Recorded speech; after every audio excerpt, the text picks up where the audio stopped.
Hey guys, it's Ruka here, and happy Halloween! So, in celebration of this spooky season of the year, I decided I was going to do a special Halloween review, looking back on one of my old reviews that I did 3 years ago and doing a redux, renewed version of that, kind of similar to what I did with Moso Deca. But for this time, I am doing the horror miniseries Crow's Blood, which AKB48 starred in.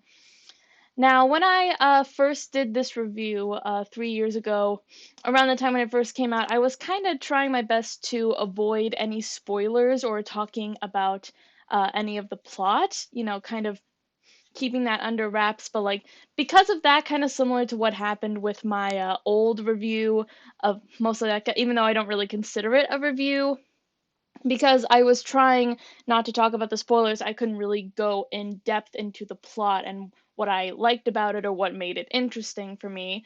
So I decided that since, it's the Halloween season, I thought I would do the same for this. Now, with 3 years having passed since the drama originally aired, kind of taking a sort of retrospective look. So, yesterday I went back and rewatched all 6 episodes of the miniseries Crow's Blood, and oh boy, was it something reliving that series because, oh man, it was so scary.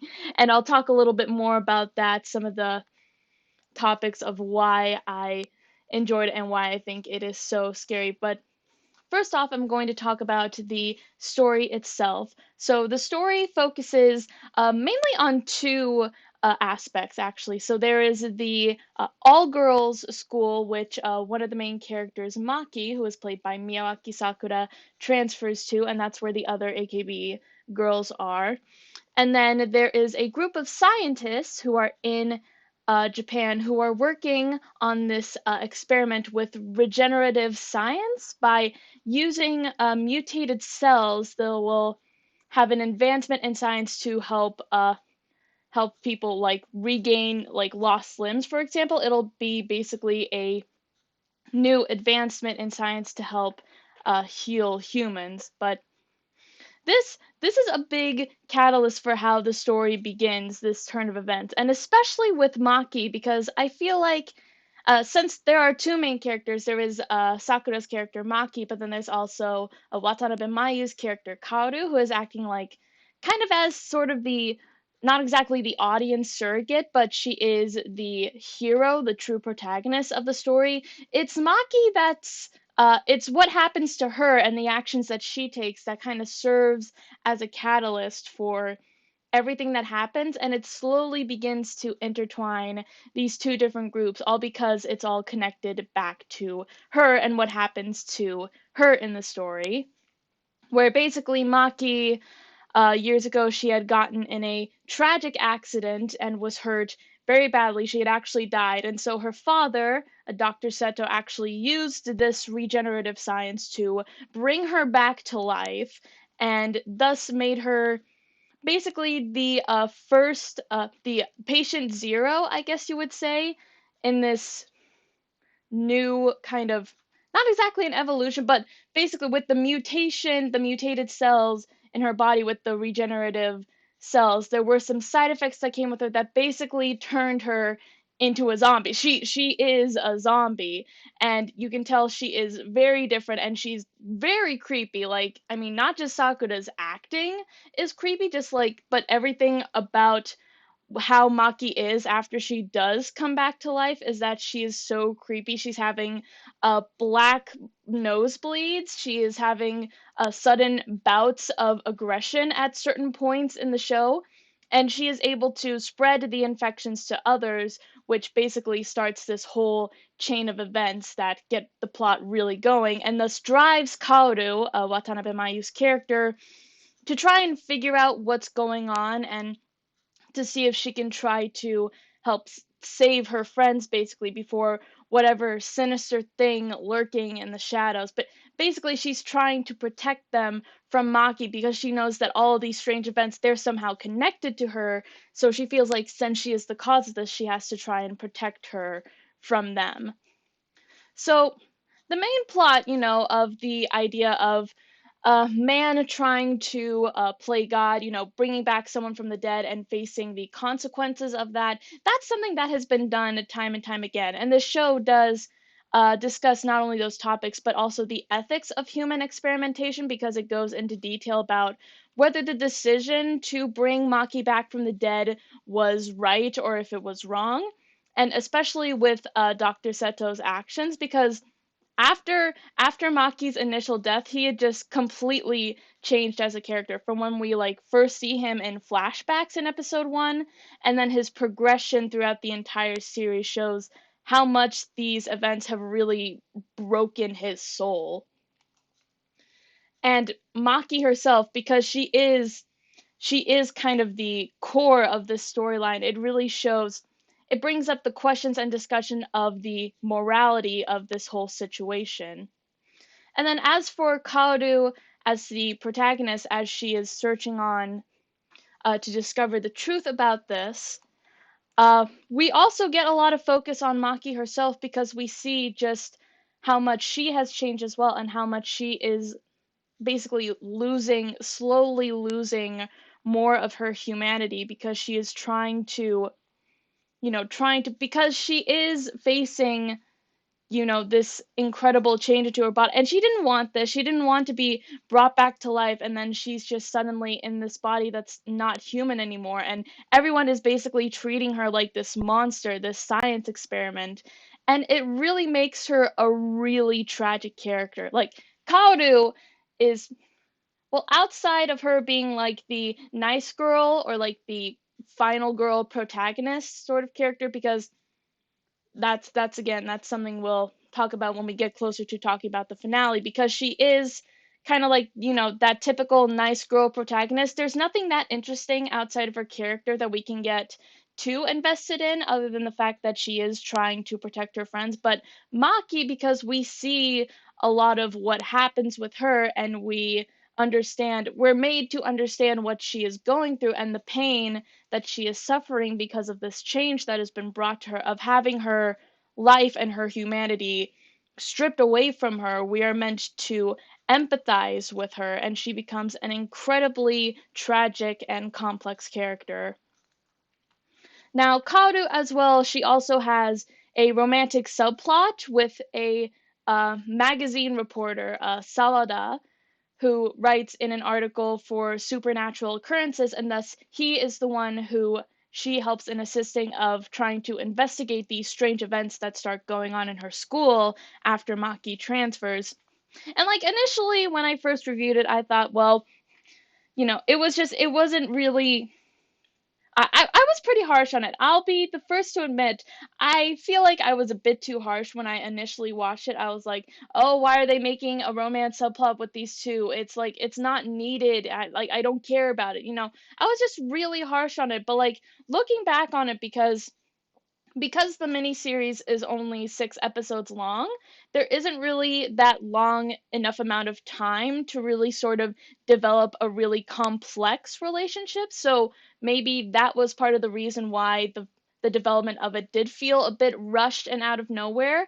But I will say, on the second viewing of it, I did feel like the development of it was actually better than I initially thought it was. Now, I know that there was some people who took the issue of the implied age difference that was between Kaoru and Sawada, because we know that Kaoru is in high school. We don't know her exact age, but we can about estimate 17 or 18 because she's in her senior year of high school or third year of high school in Japan terms. But we don't know how old Sawada is.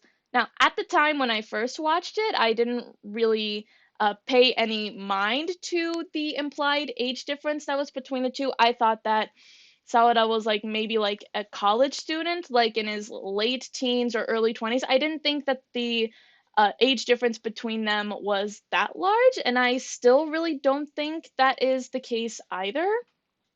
But I can see why people may have an issue with it. But other than that, I did at least think the development that they did get, because there was some development in that relationship to at least justify it being there. I did think it was decent enough, and it really wasn't as bad as I initially let it out to be. So you really have to be really forgiving of that to really go through with it, and it doesn't detract from anything else in the story.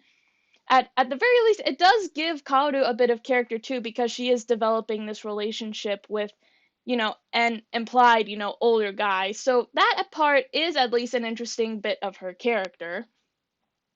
Pacing wise for the series as well, was done really well in each episode. We're given a little bit of time to develop the plot and certain characters. uh, each episode kind of, while it gives some time to like give us breathers for the more intense moments, it's still building up to something major to happen. And then once we get to the final episode, it gets so intense where everything just comes to a head.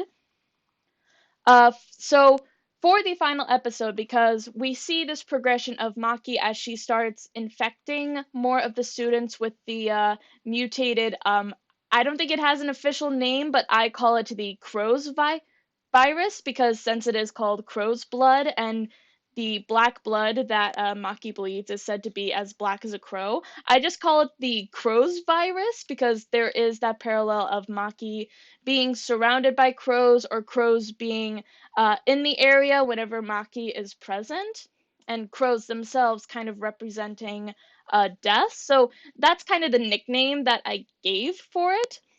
So by the time we get to the finale and all of the students have gone out on this camping trip at a cabin in the woods, which, in any horror movie, if you put people in a cabin in the woods and you have no cell service, no connections to the outside world, and you're gonna have a bad time, especially if one of your students happens to be a zombie who is spreading a zombie infection among the students. So by this point in the final few episodes of the series, Maki has basically, just because of all the pain that she has gone through, being treated as nothing more than a failed experiment by the exact words of her father, she decided, well, if people are going to treat me like a monster, then I am going to be a monster. So she infects some of the student body and has them start going on a rampage on all of the other students and the teachers as well in the school, basically to start up a zombie uprising, which, holy cow, like, first watching that, the finale there, it was just so intense. I was like on the edge of my seat watching that. And Kaoru herself, because she is so desperate in trying to survive, she has, we're really there with her desperation and trying to survive this horrific situation that she is in. Like, she is seeing her friends slowly getting turned or attacked by these enraged zombie girls, which is so scary to watch, especially because in the finale, like, there's like blood and gore all throughout the series, but like, in my opinion, this has some of the most gore that the series ever had, so it's like absolutely crazy to see some of it. Like, there's even one scene where one of the students had a fork gouged in her eye, and it was, oh my good, that was really, oh man, that was really, really intense. And that shows too, like, just how far Maki has fallen, because she started out as someone who was just like happy and then innocent, and then after her death and her resurrection and her transformation, she had just slowly fallen and broken down until she was left as just to become the monster that everyone feared her to be. Sawada does end up coming to the rescue because he finds a message left by Dr. Seto, who, after he, I don't know how exactly he does this, whether he, like, infects himself with some of Maki's blood. I'm assuming that's at least what happens, and he finds that the solution to killing the crow's virus is injecting a person with formaldehyde, embalming fluid. Uh, he kills himself and then leaves a message for Sawada to go to the campsite and basically to find Maki and stop her before she starts this entire uprising from happening. So he is able to make it to reach Kaoru, save her and protect her, and then help her fight off some of the horde of the zombie students who are there, and leading up to the final confrontation of Kaoru and Maki at the end, which by the end of that, there's like such a large mix of emotions that is going on here, because we see like the fear and the dread of all of these students either getting killed or turned into zombies, some of them including Kaoru's close friends like Hikari and Nami. We see Aoi, who since she was the first to be infected, she found a way to resist Maki's control, so she was able to turn to the side of good by the end of the last episode. And in order to get contact to the outside of the camp area and get the police to come, sacrifices herself. Maki is there too, because when she when Mai realizes that Aoi has betrayed the others and she is infected and under Maki's control, she attacks Aoi, and right after Aoi injects her with the formaldehyde, she gets to this cabin where an old woman is living and says, "Call the police," and then uh, injects herself with the formaldehyde, so she's ending her own life. So that sacrificing herself is like a really bittersweet feeling. And then later, what we get with when we see Maki threatening to kill Sawada and stabbing him in order to try and get Kaoru to join her side. That mix of like that anxiety, that sadness, because again, the romance subplot there, although maybe it wasn't the best developed, we still kind of feel sorry for what is happening there. Like, we don't want Sawada to die because he was working so hard to try and protect Kaoru. And Kaoru, when it looks like she is about to give up and surrender to Maki, Kaoru, this is, to be honest, this was a total badass move by her character. She pulls out 2 syringes of the formaldehyde that were behind her back the whole time and injects it in Maki, which, like, that surprised me. And then again, there's like, because we get these really conflicting emotions of like surprise and that sort of feeling of triumph, because Kaoru and Sawada were able to win, since when the after the police and the ambulance came, Sawada was able to survive. So we feel happy for them, but we also feel so sad, and you're left feeling kind of almost emotionally exhausted, because Maki, who had just been this incredibly tortured character who had gone through so much pain, like, it's over for her now, because since she was injected, she is truly dead now. So in a sense, it's like seeing those two conflicting sides, because we feel bad for Maki, because we had gotten to see like how tragic of a character that she was, that we do ultimately do kind of feel sad when we do see her life come to an end in that moment. And then also happy for Kaoru and Sawada, but then they're also like the only two who managed to survive because everyone else is dead.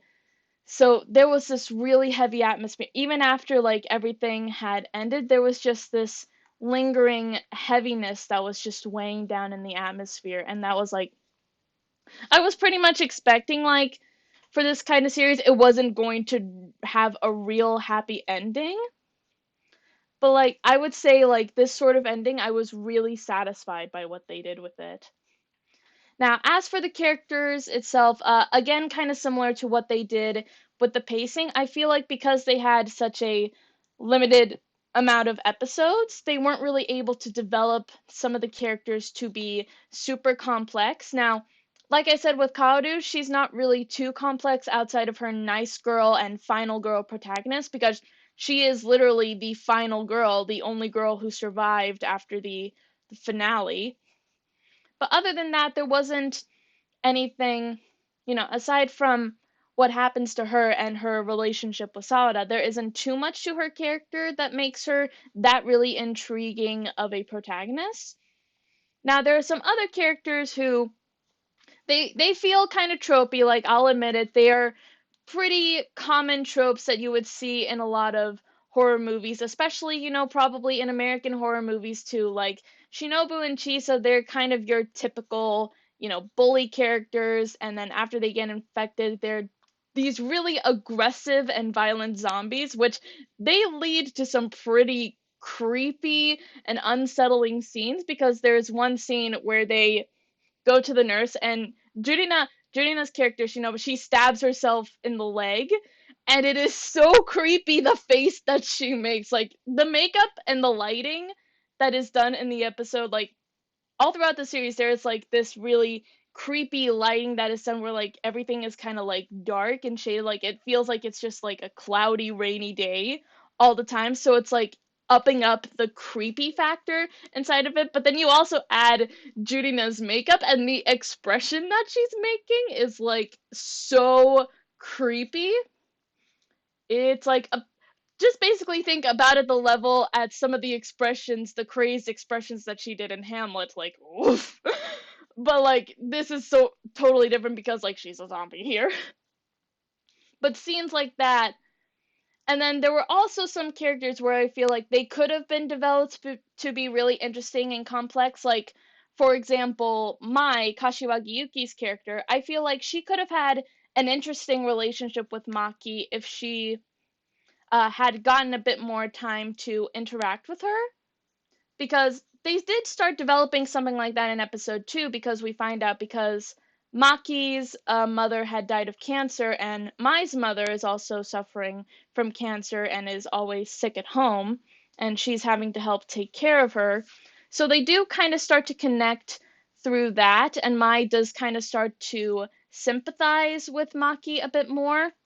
But then after that, they don't really develop it as far as that. Like, I felt like there could have been some kind of interesting relationship between the two if we saw them interact a little bit more before the beginning of episode 4, where Mai ended up did getting infected. But for what we got, I still think there was some interesting potential in there for it to be a somewhat complex relationship between the two, even though it didn't kind of go anywhere after that. Now, some of the characters I feel like I did have the best development with were Aoi's character, who started out as kind of the quiet, odder student she was in a secret relationship with one of the teachers, to being more complex of a character after she was infected by Maki.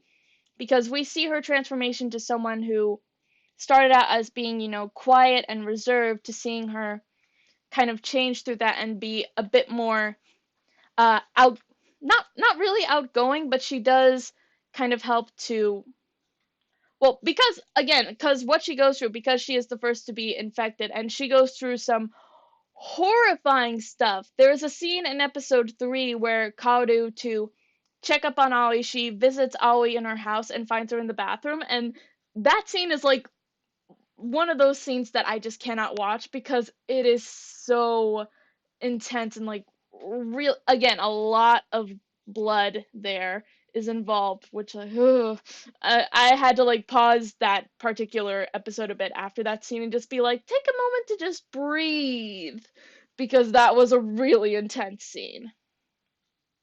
Some other characters were Dr. Seto, who after what happens with him, because he loses his daughter and desperately tries to bring her back to life using the regenerative science.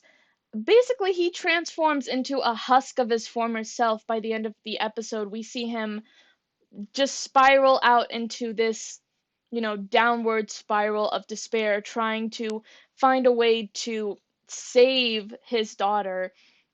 And it's really really sad to see, like, just like seeing compared to what he was before, when he was such a loving father and such a, implied to be a very brilliant scientist, especially with the debate scene at the beginning of episode 1, to him just becoming so much more desperate and trying to not only hide what's going on with Maki, but in trying to find a cure with this, when Maki is saying herself, no, I don't want to be cured, I don't want to be treated as some science experiment. And it's really sad to see that. And Maki herself too. Maki has some of the best development in the series because she is, compared to Kaoru, like I said before, so much more of a complex and tragic character that, you could argue because her actions are kind of what drives a lot of other characters' actions and reactions to her. she could be argued to be the true protagonist in the series. And again, just the acting from Sakura in a lot of the scenes that she has is absolutely creepy. Like, this is something I would definitely recommend watch just for Sakura's acting alone because it is very impressive for her, especially at this time, because this was something that she hadn't yet done before. Up until that point, she had done only Majiska Gakuen, I believe, as the leading character Sakura, and this was like definitely a high improvement from her character in Majiska Gakuen. All of the other members, of course, were very good. Um, like I said before, Jurina and Yui had some pretty creepy and unsettling scenes after their characters had gotten infected.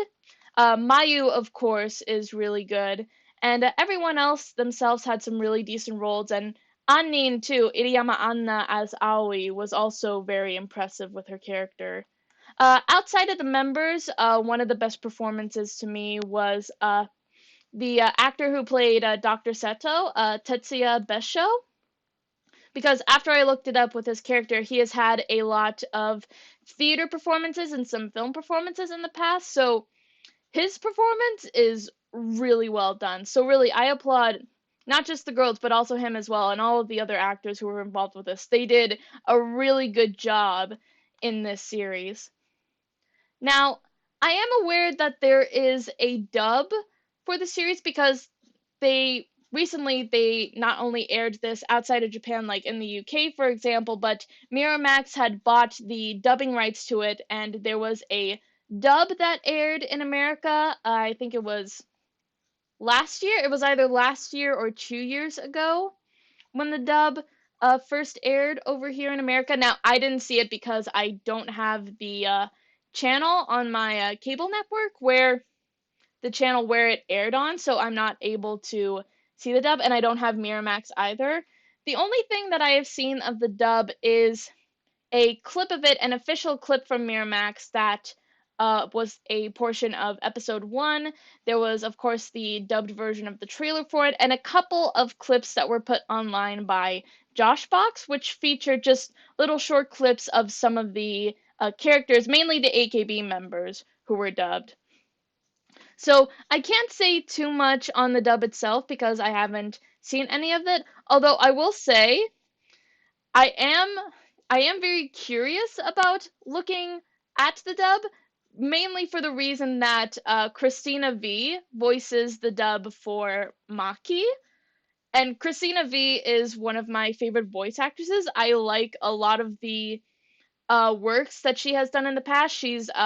She was the voice of Akemi Homura in the Madoka Magica series, and she's the voice of Miraculous Ladybug of Marinette in that series. So I really do like her. I think she's really funny and a really good voice actress. So I mainly want to watch the dub of Crow's Blood just to hear her performance as Maki. But until then, until there is an actual like official like I don't think there's been an actual DVD release to come out here over in the States of Crow's Blood, but like if there was and the dub version, like the dubbed English dub audio happens to be on the DVD, I would totally buy a copy just to listen to Christina V as Maki. That is totally what I would do. Now, some other things to talk about the production on the show are the effects that are done because since this was done in collaboration with Darren Lynn Bauman, the director of the Saw series, uh, there were a lot of really practical effects that were used in the series. Like there was some, CGI, digital imagery for some of the effects, but a lot of them were like practical effects and the usage of makeup, and these were really crazy good. Like they're incredibly realistic looking to the point like I said before with the scene with Aoi in episode 3, there were some scenes where I just couldn't watch because they looked so realistic and they were so gory and bloody that it was so hard to look at.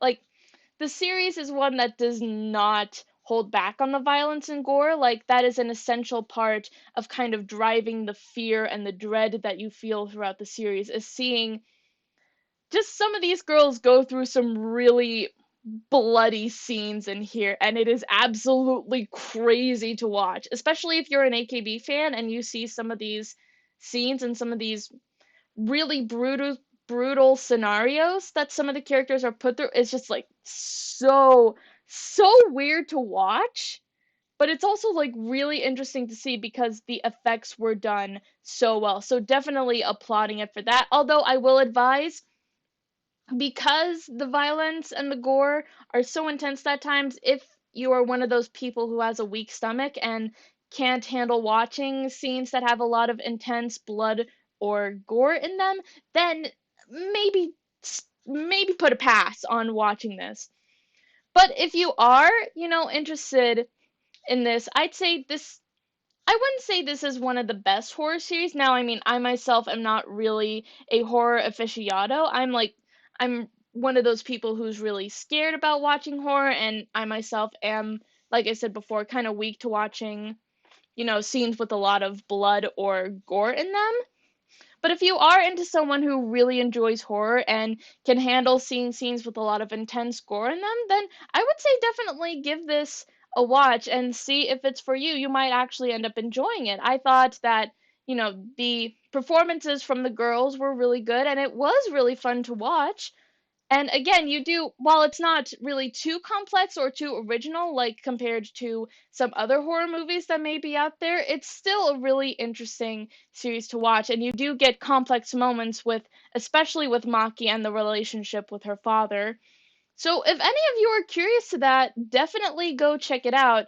I know that there is a fan subbed version that is out that was done by AKB fans. Now, it's not the best translated. Like, there was even a portion in episode 5 where there was like an entire portion of Dr. Seto speaking that was cut out. Like, there weren't any subs for that for some reason. Maybe they weren't able to translate that and like well, I mean, that part was skipped over, but like, if you can find possibly like a better translation version of this, I would say definitely check it out. But if not, I would still say, yeah, give it a watch and see if it's something that you might enjoy. So, that is pretty much it for my review of this. So be sure to leave in the comment section down below what you thought of this. If you have seen Crow's Blood before, be sure to leave your own comments on what you thought of the series and what were some aspects of it that you liked or didn't like. If you want to see more videos like this, be sure to like this, subscribe to the channel, and we will see you guys the next time we do a next video. So bye bye, happy Halloween!